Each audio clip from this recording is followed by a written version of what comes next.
एक आदमी ने एक बहुत ही खूबसूरत लड़की से शादी की। शादी के बाद दोनों की जिंदगी बहुत प्यार से गुजर रही थी। वह उसे बहुत चाहता था और उसकी खूबसूरती की हमेशा तारीफ किया करता था। लेकिन कुछ महीनों के बाद लड़की चर्म रोग, स्किन डिजीज से ग्रसित हो गई और धीरे धीरे उसकी खूबसूरती जाने लगी। खुद को इस तरह देख उसके मन में डर समाने लगा कि यदि वह बदसूरत हो गई तो उसका पति उससे नफरत करने लगेगा और वह उसकी नफरत बर्दाश्त नहीं कर पाएगी। इस बीच एक दिन पति को किसी काम से शहर से बाहर जाना पड़ रहा।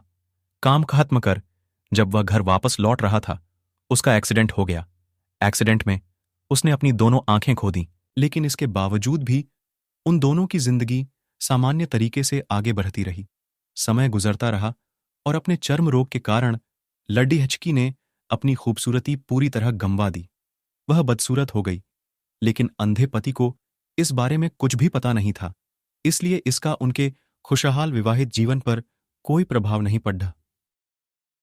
वह उसे उसी तरह प्यार करता रहा। एक दिन उस लड़की की मौत हो गई। पति अब अकेला हो गया था। वह बहुत दुखी था। वह उस शहर को छोड़कर जाना चाहता था।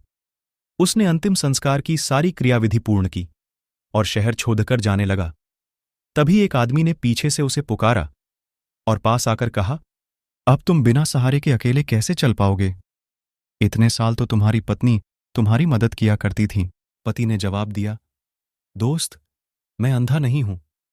मैं बस अंधा होने का नाटक कर रहा था, क्योंकि यदि मेरी पत्नी को पता चल जाता कि मैं उसकी बदसूरती देख सकता हूं, तो यह उसे उसके रोग से ज्यादा दर्द देता।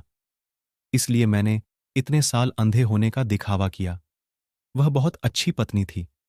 मैं बस उसे खुश रखना चाहता था। सीख: खुश रहने के लिए हमें भी एक दूसरे की कमियों के प्रति आंखें बंद कर लेनी चाहिए और उन कमियों को नजरअंदाज कर देना चाहिए। तो दोस्तों, आपको यह कहानी कैसी लगी? अपनी राय कमेंट बॉक्स में जरूर बताना और ऐसी ही कहानी सुनने के लिए मेरे चैनल को सब्सक्राइब कीजिए।